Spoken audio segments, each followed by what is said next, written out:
In a contest where most Democratic voters said they're looking for someone who can beat Donald Trump, Bernie Sanders took the top slot. This victory here is the beginning of the end for Donald Trump. But Pete Buttigieg's strong second-place showing makes him the clear alternative to moderates who see Sanders' socialist policies as too extreme. A campaign that some said shouldn't be here at all has shown that we are here to stay. Buttigieg and Sanders split the New Hampshire delegates, giving Buttigieg a slight lead after his Iowa victory. Senator Amy Klobuchar, another moderate influence, took a surprising strong third-place finish, getting a big boost from her debate performance last week. What we've been is steady, we've been strong, and we've never quit. I think that sounds pretty good for a president.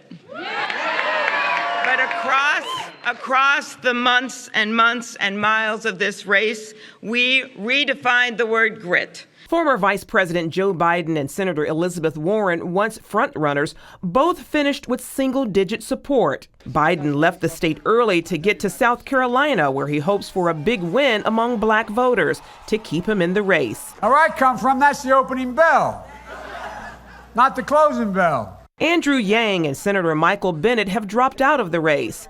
After spending some $200 million on TV ads, Michael Bloomberg is gaining ground in national polls, but he's not on the ballot until Super Tuesday. He's facing new criticism after a recording from 2015 surfaced in which he defends his controversial stop and frisk policy in minority communities as New York mayor. Bloomberg apologized for the policy months ago, just days before launching his presidential campaign. The political spotlight quickly shifts to Nevada, where Democrats will hold caucuses on February 22nd. But the candidates will be barnstorming several states in the days leading up to Super Tuesday on March 3rd. Charlene Aaron, CBN News. Well, David Brody is with us now to talk about the Democratic divide and where the party goes from here. David, you know, socialism, Bernie Sanders is not only a socialist, he's a national socialist, and he went to Moscow for his honeymoon. Why are the Democrats going with socialism? You're absolutely right, Pat. What a honeymoon that must have been. I hope he got a discount. Look, I think there's a couple of things going on here. The progressives, the younger people in this country, poll after poll show that they're not necessarily opposed to socialism in this country. I know, Pat, I know it's a shocker, but we're talking about the millennials. We're specifically actually talking about those Gen Zers, those 18 to 24-year-olds. They're more and more okay with socialism, so they're more and more okay with Bernie. The question becomes, will these likely voters or these young voters turn into likely voters? That's going to be an issue for Bernie. But look, I think there are two lanes here, Pat. There's the far left lane, the galaxy far, far left away, if you will, kind of a Star Wars Bernie Sanders land. And then there's the left lane. A lot of the media wants to talk about Buttigieg as a moderate or a centrist. He's not a moderate or a centrist, but, you know, Bernie Sanders makes everybody look like a moderate or centrist. He makes Buttigieg look like a member of the Tea Party, for goodness sake. So the bottom line is there are two lanes here, and that's what's shaping up right now. Well, what's going to unite them? It looks like Bloomberg may wind up the winner of all the marbles when it's over. Well, we're about to find out. Look, they're in a muddied mess right now. You know, Buttigieg right now leading by one delegate, even though Bernie Sanders technically won Iowa and New Hampshire with the popular vote, but not by much. And they're trying to sort that out right now. And so the question for Democrats is, where are they going? Now, I must tell you that as much as folks are going to say Bernie Sanders is the front runner, I see it a little bit differently. I think Pete Buttigieg is the front runner, and here's why. There are a lot of reasons, but one of the reasons for sure is that he's not a socialist, number one. Number two, he is really somewhat Obama-like in his cadence, his delivery, his better angels aspirations. And if you look in New Hampshire specifically, as we saw Tuesday evening, those late-breaking voters are going towards Buttigieg. Those are the ones that are finally coming onto his side of the ledger. And remember, Pat, Bernie Sanders won New Hampshire by 22 percentage points over Hillary Clinton in 2016. He's from Vermont, the neighboring state. This time around, it's about 1% or so that he won. That's a concern if you're Bernie Sanders. You go from a 22% win against Hillary Clinton to a better candidate in Pete Buttigieg. Everybody talked about Joe Biden as the one who's electable, but it looks like he's just in decline right now. Is anything going to lift put some wind behind his sails?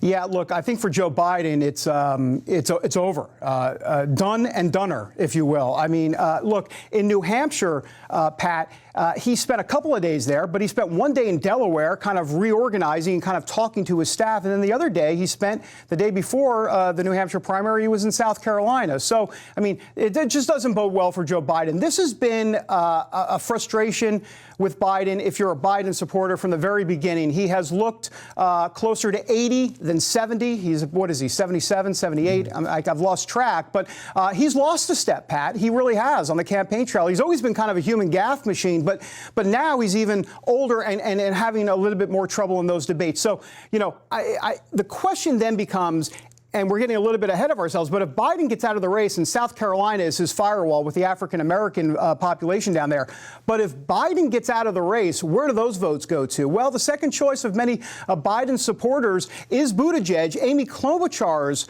second choice supporters are also Buttigieg. So,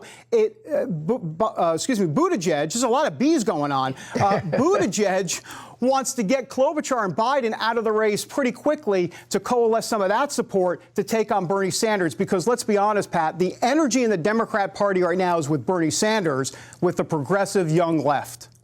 Well, you show some polls that various ones beat the president, but is that the way the pollsters asking the questions? I can't believe these guys would beat the president.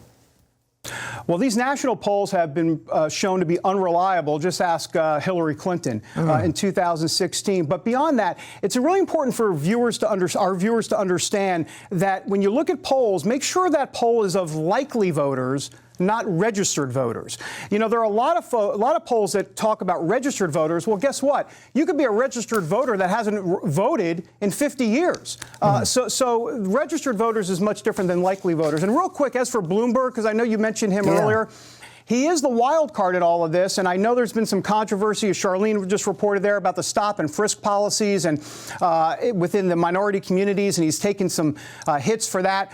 But let's also remember, he's a billionaire running in the Democrat primary. That's not going to translate well, too. And more than just that, Pat, he was in Aspen a few years ago, and he talked about raising taxes on the poor. This is a Democrat candidate talking about raising taxes on the poor. Why did he say that?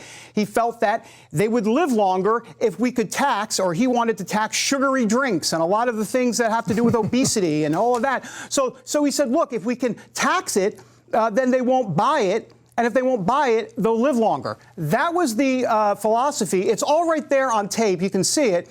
The point is, he seems to have problem after problem after problem on this.